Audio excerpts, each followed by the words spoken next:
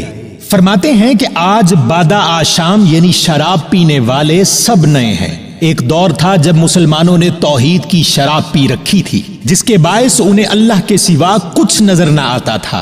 آج شرابی بھی اور ہیں اور شراب پینے والے بھی، یعنی آج کی شراب توحید نہیں بلکہ اللہ سے یقین کا اٹھ جانا ہے۔ آج تمہارے سہارے اہل مغرب ہیں، آج تمہارے خم یعنی نشے مادہ پرستی کے ہیں۔ آج احساس پر میٹیریلسٹک اپروچ بھاری پڑ چکی ہے۔ آج مسلمان ایک دوسرے کے احساس سے عاری ہو کر صرف اپنے ملک کے مفاد کی جنگ لڑ رہے ہیں۔ اور شعر کے دوسرے مصرے میں فرماتے ہیں کہ تم مسلمانوں نے تو اپنا کعبہ بھی نیا بنا لیا ہے۔ میں تمہیں بتاتا ہوں کہ تمہارا کعبہ کون سا ہے اور بت کون سے ہیں اور تم خود کیا ہو۔ ہر سال لاکھوں کی تعداد میں حج تو کرنے آ جاتے ہو، پر واپس اپنے ملکوں میں جا کر حرام کمائی کھاتے ہو۔